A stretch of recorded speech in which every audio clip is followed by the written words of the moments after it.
Hey, what's going on, everybody? This is Penn. Welcome back to the channel. So, the Steam machine has been making its rounds through the different content creators, and some people got early access, I guess, to it. They got some more insider news on this thing. But essentially, the Steam machine is a pre-built PC, but it's being introduced as a console, right?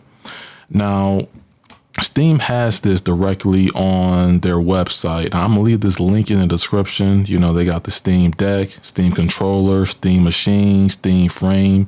You know, they're really trying to polish this ecosystem. And is this a potential threat for the PlayStation?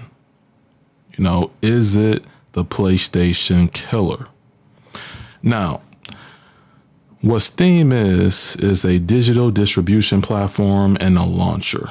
Now, they're advertising that this is 6 times the horsepower of the Steam Deck. And what they're saying is that you can play the games in your whole Steam library and you're able to get 4K 60 frames per second with FSR. So for those of you that don't know what FSR is, that's a form of upscaling. So as long as you're upscaling on a lot of these games, you can be sure that you're hitting your targeted frame rate with your desired resolution. And, you know, which is cool. So, you know, that they got like some infomercials or some demos of people playing with the product, and the product doesn't look too big. It doesn't stand out. The design of it is not the most original in the world, but you get like this black cube. Some people called it the gay cube or things like that. It's a whole lot of names that's been going on. But this thing has Steam OS. So, of course, that's optimized for gaming and with fast suspend, resume, and cloud save. So that's pretty cool. I'm actually going to share my screen, actually, so you guys can see what I'm talking about. So we're just right here, right? Now, it's a small form factor, so you can place this under your television, they say under a desk, and it should be cool and quiet. Now, one thing that stands out is the HDMI 2.0, but this does come with a DisplayPort 1.4, so that's pretty cool. CPU and GPU, they're advertised 4K gaming at 60 FPS, and a semi-custom AMD desktop class CPU and GPU. Now, starting off 512 gigs, most people will probably get that. That can maybe be around 500 to 600, but I imagine a 2 terabyte option will probably be over $1,000. You know, if I had to guess. Now, this does have, you know, Bluetooth functionality, Wi-Fi 6E, and I believe it should come with at least one Steam controller. Now, the type of audience that people may be, where they may be targeting, you know, it's going to be people that just want to play, let's say, on their monitor or on a television or, hey, even on a projector, right?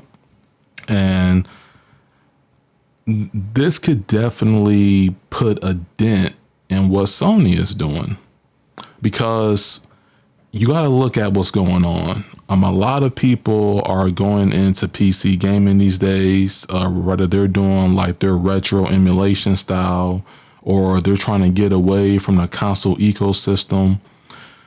They don't want to pay online. They don't want to deal with $70 games day one, because on PC the games are cheaper. You're able to build a vast library with third-party CD key sites. That's definitely compatible with Steam. You have more access to games, right? And not only can you play your Nintendo games on the Steam machine, you can play your Xbox games, and you will also be able to play your PlayStation games also. So going forward, right, I believe this is going to be Sony's competition because of what it does. Now, you got to look at what it's going up against, but also look at is simply optimized. One of the biggest things that a lot of people will say, and they're true, that console games are coded to the metal and that they're optimized for the specific console. And yes, that's true, but there can be some caveats in that. I've seen console games crash and they don't always have the best performance. Now, SteamOS, it runs on Valve's first gaming operating system.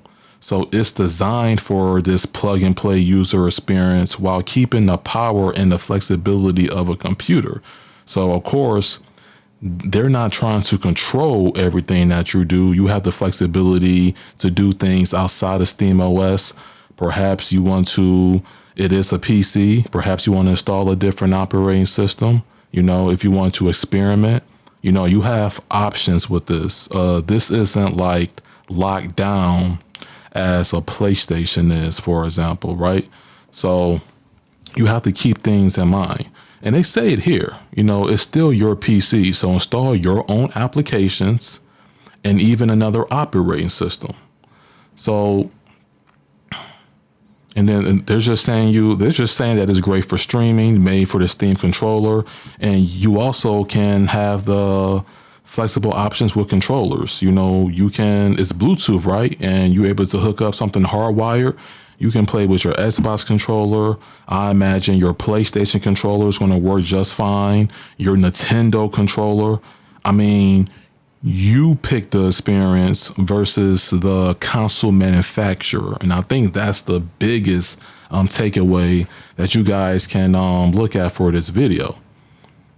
Now, we haven't seen any like pricing from Steam, right? Now, they're stating that early 2026, so maybe that first quarter, you know, we can expect this thing to drop and we can see some more information about this. But what do you guys think? I think it's the PlayStation killer. Maybe I'm wrong, maybe I'm not. You can hardwire this thing, USB-C, USB 2A, USB 2A, AC, HDMI, display, and yada, yada, yada. It goes on. I mean, so there's the tech specs. You can pause the video if you like. And it has HDR, FreeSync, CEC. I mean, so it's doing what most people will want anyway, whether it's the casual or the hardcore per se. So I don't know. Let me know what you guys think down in the comment section. This is Penn sign out. Thank you for watching and take care. Goodbye.